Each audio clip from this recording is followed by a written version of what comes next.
Hello everyone, आदि health and sciences में आप सभी का बहुत बहुत स्वागत है। आज हम लोग कोरोनरी सर्कुलेशन देखने वाले हैं। बेसिकली हार्ट्स में जो ब्लड सप्लाई होंगे उनको डिटेल में देखने वाले हैं। अब जैसा कि हम लोग जानते हैं कि हार्ट का काम है पंपिंग एक्शन, यानी हार्ट जो है ब्लड वेसल्स के हेल्प से यानी हार्ट पंपिंग एक्शन यानी हार्ट अपने पंपिंग एक्शन से ब्लड वेसल्स के हेल्प से ब्लड को अलग अलग ऑर्गन्स तक पहुँचाता है। यानी अलग अलग ऑर्गन्स में जो भी न्यूट्रिशनल की रिक्वायरमेंट्स है, ऑक्सीजन की रिक्वायरमेंट्स है, जो भी गैसेस एक्सचेंजेस होने वाली रिक्वायरमेंट्स है, वो सारे रिक्वायरमेंट्स को फुलफिल करने में ये हार्ट हेल्प करता है। यानी किसी और ऑर्गन को सर्वाइव करने के लिए, उसके अपने बेसिक नीड्स को फुलफिल करने के लिए हार्ट जो है ब्लड को पहुंचाता है वहाँ पे।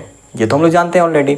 अब बात ये है कि हार्ट भी तो एक ऑर्गन है और उसे भी तो ब्लड चाहिए, तो उसे कौन ब्लड देता है? बेसिकली हार्ट को ब्लड जो मिलता है जिस सिस्टम से, उसको हम लोग बोलते हैं कोरोनरी सर्कुलेशन। यानी क्या है ना, blood supply to the heart, यानी हार्ट को जो भी ब्लड सप्लाई मिलता है उसको हम लोग कोरोनरी सर्कुलेशन में स्टडी करते हैं। अब कोरोनरी ही क्यों कहते हैं ये भी हम लोग आगे देखने वाले हैं। बेसिकली ये काफ़ी इंपॉर्टेंट टॉपिक है। बेसिकली कोरोनरी सर्कुलेशन को समझना इसलिए भी ज़रूरी है कि वेस्टर्न कंट्रीज में, इंडस्ट्रियलाइज वेस्टर्न कंट्री में जितने भी डेथ्स होते हैं उनमें से 1/3 ऑफ डेथ्स, यानी 1/3 डेथ्स जो है ना, टोटल डेथ में से 1/3 डेथ्स जो होते हैं वो कोरोनरी डिजीजेस की वजह से ही होते हैं। तो इस कोरोनरी सर्कुलेशन को समझना ज़रूरी है।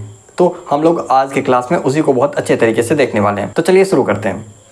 अब ये है क्या? Blood supply to the heart, जिसको हम लोग कोरोनरी सर्कुलेशन भी कह रहे हैं। इसी चीज़ को डिस्कस कर रहे हैं। अब है दो चीज़ें। अब ब्लड सप्लाई जब हम लोग पढ़ रहे हैं तो कहीं पे भी दो तरह का ब्लड सप्लाई होता है, एक आर्टेरियल सप्लाई, एक वेनस सप्लाई। आर्टेरियल सप्लाई यानी कि जहाँ पे ऑक्सीजनेटेड ब्लड का सप्लाई होगा और वेनस यानी कि वेनस ड्रेनेज होगा, जहाँ पे डीऑक्सीजनेटेड ब्लड उस ऑर्गन से बाहर निकल रहा होगा। बेसिकली इतना ही होता है। तो हम लोग आर्टेरियल सप्लाई अभी देखने वाले हैं। ये क्या है? Heart muscle is supplied by 2 coronary arteries. अब हार्ट मसल्स जो है ना, हार्ट एक्चुअली, ठीक है, हार्ट के मसल्स वो जब सप्लाई होते हैं तो दो उनमें कोरोनरी आर्टरीज से वो सप्लाई होते हैं। यानी आर्टेरियल सप्लाई की हम लोग बात कर रहे हैं, namely right and left coronary arteries. R मतलब राइट और एल यानी left. Right namely right and left coronary arteries which are the first branch of aorta arteries encircle the heart in a manner of crown, hence the name coronary arteries. Okay, तो कुछ कुछ चीज़ें। पहला क्या कि हम लोग को दो यहाँ पे कोरोनरी आर्टरीज मिल रहा है, right and left coronary arteries. और ऐसा क्या, ये फर्स्ट ब्रांच होते हैं किसका? एओर्टा के। ठीक है, तो ये भी फर्स्ट ब्रांच इंपॉर्टेंट चीज़ें हैं, आप नोट डाउन कर सकते हैं, है ना। Arteries encircle the heart in the manner of crown, hence the name coronary arteries. Basically क्या होता है कि यहाँ पे ये आर्टरीज का जो सप्लाई है इस तरीके से होता है। बेसिकली जब हम लोग क्राउन वगैरह जो देखते थे वो क्या होता है, ऊपर से एक्चुअली वो नीचे आ रहे होते हैं ना, ये ऊपर से नीचे। इमेजिन कर लीजिए ऐसा कोई क्राउन होगा, है ना, तो ये ऊपर से नीचे आ रहे होते हैं। तो यहाँ पे क्या है ना कि ये कोरोनरी सर्कुलेशन के भी जो आर्टरीज होते हैं ये ऊपर से नीचे इस तरीके से स्प्रेड हुए होते हैं कि वो क्राउन जैसा दिख रहा होता है। तो इसलिए इसको कोरोनरी सर्कुलेशन या कोरोनरी आर्टरीज कह दिया गया। अब आ जाते हैं डिटेल में, right and left coronary arteries. ये क्या है? तो right coronary arteries supply whole of the right ventricles and posterior left ventricles. तो दो हम लोग आर्टरीज यहाँ मिल रहा है ना, दो coronary arteries, right and left coronary arteries. तो अब राइट कोरोनरी आर्टरीज क्या करता है? तो राइट कोरोनरी आर्टरीज सप्लाई करता है whole of the right ventricles. यानी हम लोग जब चेंबर्स देख रहे थे तो टोटल राइट वेंट्रिकल्स को, और क्या है, posterior left ventricles, left ventricle का जो पोस्टेरियर पोर्शन है उसको सप्लाई करता है राइट कोरोनरी आर्टरीज। ध्यान रहे, लेफ्ट कोरोनरी आर्टरीज क्या करता है? तो left coronary arteries supplies mainly in the anterior and lateral parts of the left ventricle. यानी एंटीरियर पोर्शन और लेटरल पोर्शन लेफ्ट वेंट्रिकल्स का। यानी लेफ्ट वेंट्रिकल का पोस्टेरियर पोर्शन कौन सप्लाई कर रहा है? राइट। और लेफ्ट वेंट्रिकल का लैटरल और एंटीरियर ये सप्लाई कर रहा है left coronary arteries. I hope इतना क्लियर है। अब आगे क्या है कि ब्रांचेज ऑफ कोरोनरी आर्टरीज, यानी क्या है, जैसे हम लोग वेनस सिस्टम में देख रहे थे या फिर एनास्टोमोसिस वगैरह देख रहे थे, इंडायक आर्टरीज देख रहे थे, तो कुछ इस तरीके से यहाँ पे मिलता है कि ब्रांचेज ऑफ कोरोनरी आर्टरीज। ये क्या है? तो कोरोनरी आर्टरीज डिवाइड एंड सब डिवाइड इनटू स्मॉलर ब्रांचेज। जाहिर सी बात है कि अब ऐसा तो नहीं है कि पूरा ब्लड वेसल्स जो है जिसका डायमीटर बहुत, यानी किसी और के कंपैरिजन में ये ज़्यादा होगा, और वो हर जगह ये इस डायमीटर के ब्लड वेसल्स के साथ काम नहीं किया जा सकता। तो इसमें सब डिविजन्स मिलेगा, जिसका डायमीटर कम होगा हो सकता है इसमें और भी सब डिविजन्स मिले जिसका डायमीटर और कम हो, ताकि ये माइन्यूट से माइन्यूट एकदम बहुत ही कम स्पेस में जाके ये ब्लड सप्लाई कर पाए, ठीक है। तो smaller branches which run all along the surface of heart, जो पूरे सरफेस पे स्प्रेड हुए होते हैं। जैसे क्या है, smaller branches are called epicardiac arteries, smaller branches को कहते हैं epicardiac arteries, and give rise to further smaller branches known as final arteries या फिर इंट्राम्यूरल वेसल्स। ओके, तो ये हम लोग आर्टरीज में जब ब्रांचेस डिविजन्स होते हैं तो 2 डिवीजन यहाँ पे दिख रहा है। एक एपिकार्डियक यानी आर्टरीज से जो निकलने वाला पहला डिवीजन होगा वो एपिकार्डियक होगा, ठीक है, स्मॉलर ब्रांचेज, और उसमें भी जो सब डिवाइड होगा ना फर्दर स्मॉलर ब्रांचेज जब और भी डिवाइड हो रहा होता है उसको हम लोग फाइनल आर्टरीज बोलते हैं या फिर इंट्राम्यूरल आर्टरीज या इंट्राम्यूरल वेसल्स बोलते हैं। Final arteries run at right angles through heart muscles near the inner aspect of the heart।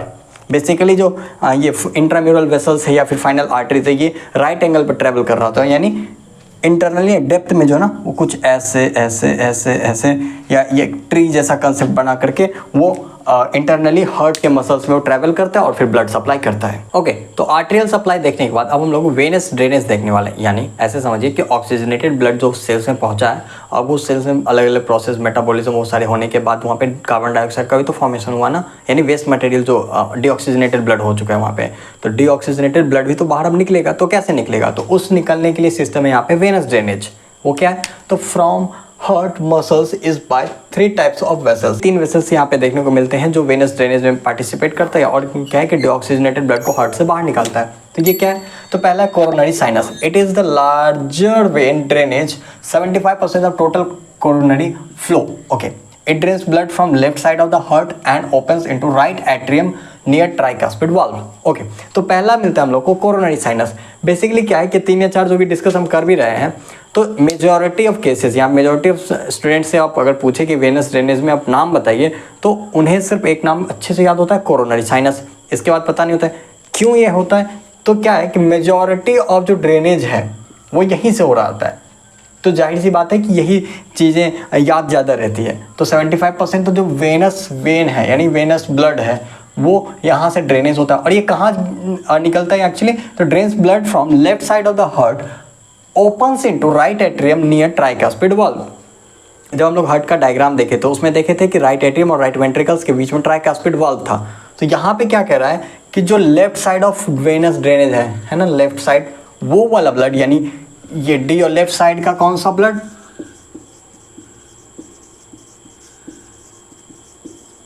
Deoxygenated blood. Okay, ये कहाँ आता है, राइट एट्रियम में नियर ट्राइकास्पिड वाल्व, यानी कोरोनरी साइनस ओपन होता है ट्राइकास्पिड वाल्व के पास राइट एट्रियम में, ठीक है। अब आते हैं एंटीरियर कोरोनरी वेन्स। ये क्या है, it drains blood flow from right side of the heart and opens directly into right atrium, ठीक है। यहाँ पे हम लोग जब देख रहे हैं तो ये लेफ्ट साइड का ब्लड अप्रॉक्स 75% ये लेके आता है। अब यहाँ पे एंटीरियर कोरोनरी वेन्स क्या करता है, राइट साइड ऑफ ब्लड ये लाता है हार्ट का blood directly open into right atrium, directly right atrium में ओपन करवाता है, यानी 2, पहला कोरोनरी साइनस, दूसरा एंटीरियर कोरोनरी वेन्स। तीसरा क्या है, sebaceous veins, it drains deoxygenated blood from the myocardium directly into the concern chamber of the heart. Actually होता क्या है कि जो हार्ट चेंबर्स है, तो चेंबर्स के भी तो वॉल है, उनमें भी तो ब्लड सप्लाई होता है, वहाँ से ड्रेनेज होता है, तो वो डायरेक्टली क्या है चेंबर्स में ही वो ब्लड को क्या रिलीज कर देता है, वहाँ पे हो गया। अब आ जाते हैं कि कोरोनरी सिस्टम में ब्लड का फ्लो क्या है। तो normal coronary blood flow through coronary circulation is about 200 ml पर मिनट, यानी 1 मिनट में कोरोनरी सर्कुलेशन में 200 ml ब्लड फ्लो करता है। It forms 4% of cardiac output. जब हम लोग कार्डिक आउटपुट देखेंगे तो और अच्छे समझ में आएगा, बस इतना समझिए कार्डिक आउटपुट में जो भी ब्लड आता है उसका 4% ब्लड कोरोनरी सर्कुलेशन में जाता है, ठीक है। It is about 65 to 70 ml पर मिनट पर 100 gram of cardiac muscle. Basically क्या है, वो कितना ब्लड होता है, तो 65 to 70 ml पर मिनट पर 100 ग्राम ऑफ कार्डिक मसल, यानी 1 मिनट में 100 ग्राम कार्डियक मसल में कितना ब्लड चला जा रहा होता है, 65 to 70 ml ब्लड, ठीक है। आई होप आप लोगों का ये क्लियर हो गया होगा। मिलते हैं नेक्स्ट क्लास में। Thanks for watching. वीडियो को लाइक करें, चैनल सब्सक्राइब करें और अपने फीडबैक कमेंट सेक्शन में जरूर लिखें।